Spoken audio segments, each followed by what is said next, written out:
Décembre 1973. Le monde est en pleine guerre froide. Le satellite Keyhole 9 scanne la chaîne de montagnes qui sépare la Turquie de l'URSS. C'est un point stratégique important qui permet de garder un œil sur les troupes russes.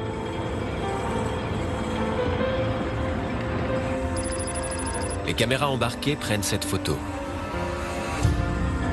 On y distingue un motif étrange qui se démarque des structures rocheuses qui l'entourent. On dirait un bateau, mais l'image ne peut être analysée tout de suite.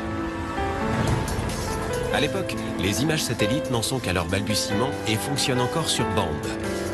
Il faut un certain temps pour que l'image prise par le satellite arrive jusqu'aux États-Unis. La boîte du film est lâchée par le satellite. Elle rentre à nouveau dans l'atmosphère terrestre, puis ouvre un parachute. À ce moment-là, un avion spécialement conçu par l'US Air Force décolle pour intercepter la descente et récupérer la boîte. L'image est directement transmise au QG de la CIA à Langley, en Virginie, pour des analyses plus approfondies.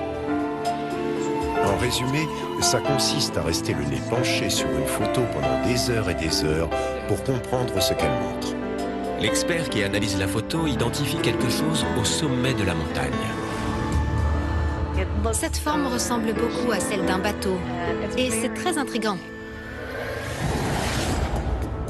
Une forme ovale mais pointue aux deux extrémités qui contraste avec l'environnement. La forme semble être évidée et dotée d'un fond plat. Cette image soulève des questions, mais la CIA ne dit rien. Elle semble distinguer les vestiges d'un bateau, ou en tout cas, quelque chose qui y ressemble.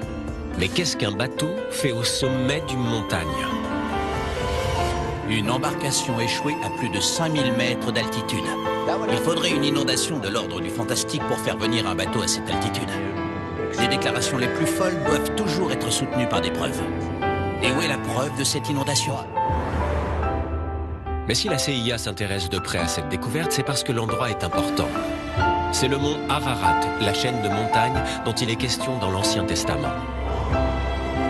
Si l'on en croit la Bible, quand le déluge provoqué par Dieu commence à se calmer, Noé navigue sur son arche jusqu'au premier bout de terre qu'il distingue hors de l'eau.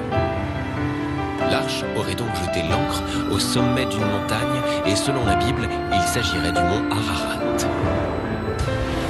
Un seul bateau pourrait avoir échoué sur le mont Ararat et c'est l'arche de Noé. J'imagine bien la discussion entre deux collègues de la CIA à la pause déjeuner. Alors ça donne quoi de ton côté? Bon, j'ai repéré 2 tanks soviétiques et toi? Moi, j'ai trouvé l'arche de Noé.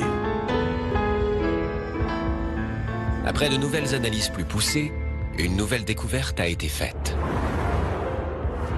Grâce à plusieurs calculs, les dimensions du bateau ont été estimées à 150 mètres de long pour 25 mètres de large.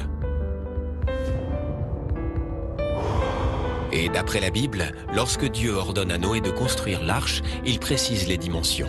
300 coudées de long pour 50 de large. Et contre toute attente, cela correspond à la forme sur l'image satellite.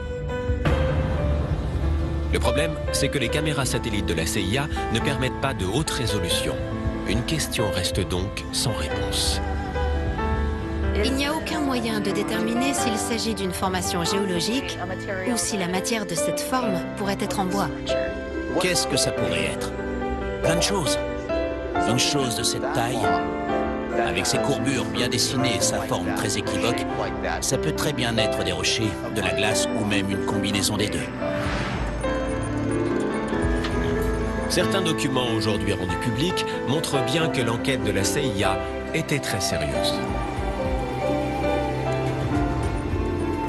Plusieurs expéditions jusqu'au sommet du mont Ararat ont été réalisées pour tenter de percer ce mystère.